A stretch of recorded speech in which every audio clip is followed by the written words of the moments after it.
Bueno, ustedes ratifican las protestas, ¿no? A raíz después de haber tenido la formalidad del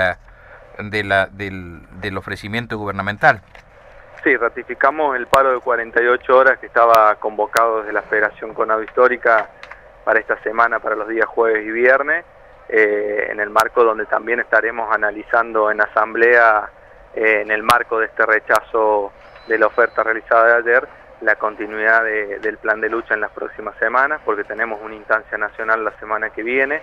el 4 de mayo, donde la Conado Histórica va a definir la continuidad en términos de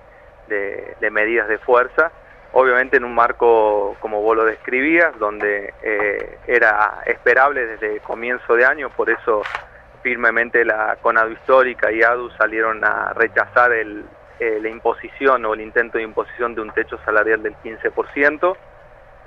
descrito en las cuotas que vos mencionabas, te falta una segunda cuota de 2% también, que claramente es una ofensa a la realidad económica que estamos viviendo los 190.000 docentes. Hoy por hoy ni siquiera el FMI, que es un aliado al gobierno nacional, avala que pueda cumplir el Estado Nacional la meta inflacionaria del 15% que tenía pautada desde comienzo de año. Eso obviamente se condice con mediciones que están realizando distintas centrales y también distintas consultoras del sector privado, en una inflación que probablemente va a estar mucho más cerca del 25%, por eso nosotros desde febrero estábamos hablando de que el aumento salarial para el sector tiene que ser de un 25%, un 15% en 4 cuotas distribuido durante todo el año, incluso sin cláusula gatillo, digo, solamente hay una posibilidad de revisión hacia fin de año, experiencia que ya hemos tenido con respecto a la cláusula de revisión, que es que no se cumple, porque ahí es una mesa de negociación y de discusión política donde el gobierno en general no cede respecto a la posición. Sí, una experiencia diferente tuvimos con la cláusula gatillo este año, donde por lo menos en parte, no el reclamo completo se terminó pagando, pero bueno, claramente un ofrecimiento de esa magnitud, que sabíamos que en algún momento iba a aparecer, fue rechazado por todas las federaciones. Lo que lamentamos es que aparece después de una segunda reunión en prácticamente más de 2 meses y medio de espera, con un calendario académico ya en funcionamiento, cuando podría haber aparecido obviamente esa oferta mucho antes y haber tenido otro curso la negociación. Como siempre, el gobierno nacional jugó a demorar en el tiempo, a desgastar obviamente al sector, pero también está enmarcado en un contexto donde muchas paritarias están cerrando a la baja y hay paritarias insignias como por ejemplo la de los docentes de la provincia de Buenos Aires que aún siguen trabadas, digo, en términos de negociación, o sea que habla de un contexto de ajuste generalizado sobre distintos sectores del trabajo. Bueno, y entonces, ¿qué va a pasar este año?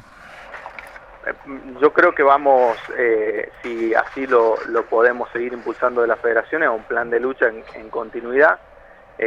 donde por lo menos desde ADU, desde hace ya algunas semanas venimos insistiendo que lo que tiene que haber es una progresividad en las medidas de fuerza, cosa que no ha terminado de suceder.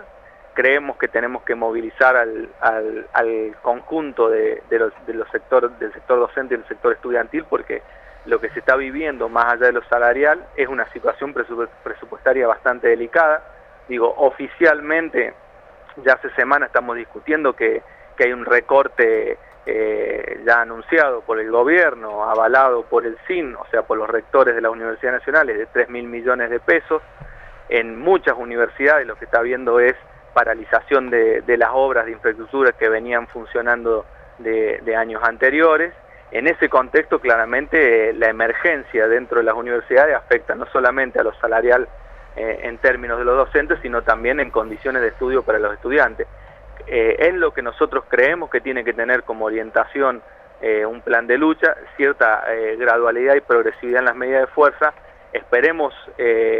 encontrar ese tipo de respuesta. Lo cierto es que ya para esta fecha del paro, la CONADU histórica ha ratificado el paro, pero la otra CONADU ha dado como cierta libertad de acción, donde algunas acciones de base solamente van a estar realizando algún tipo de acción de visibilización, lo cual debilita de forma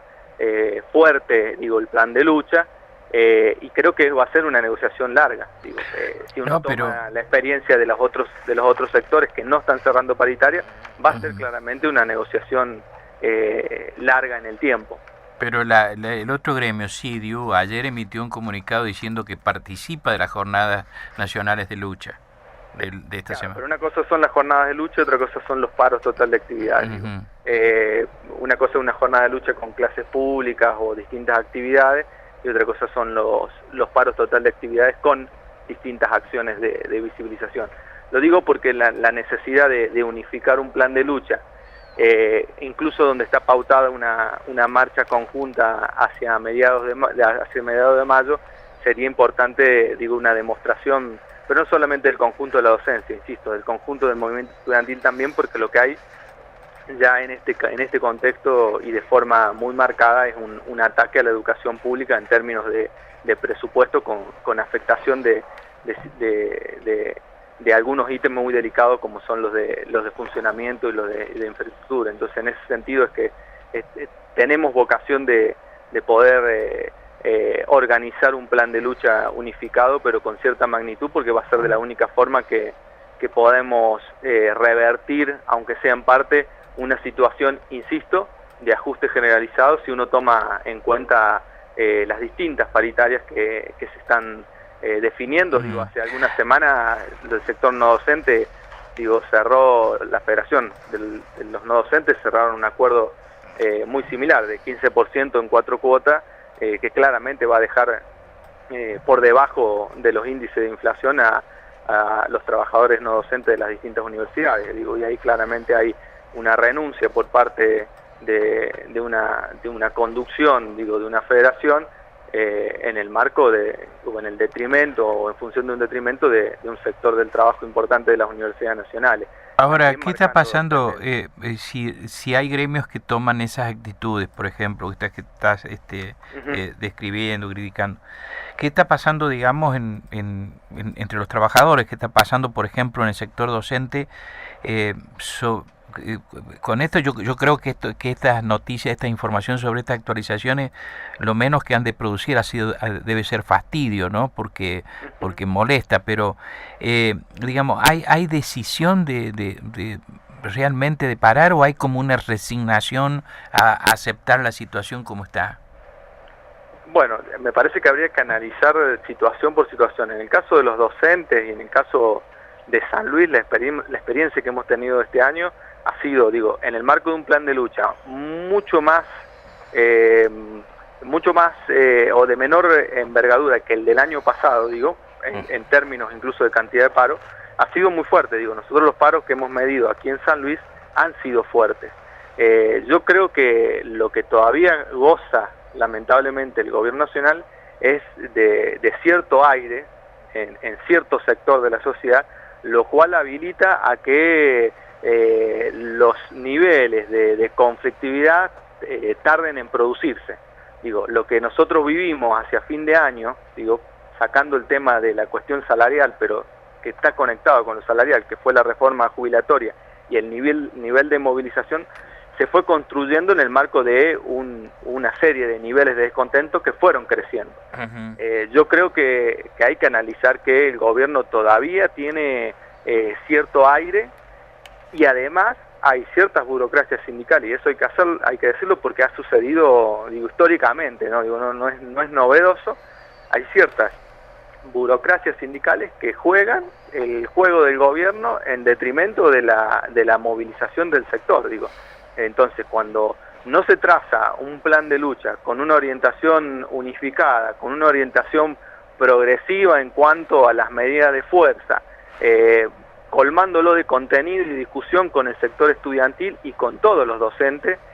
lo que sucede es que, bueno, cuesta, por supuesto, hacer que se sumen a una serie de paros aislados, digo. Eso está claro, digo. No ha sido la vocación de ADU, porque desde hace ya varias semanas, cuando hemos definido nosotros en asamblea la continuidad del plan de lucha, siempre hemos hablado de la necesidad de una progresividad en las medidas de fuerza, incluso llevando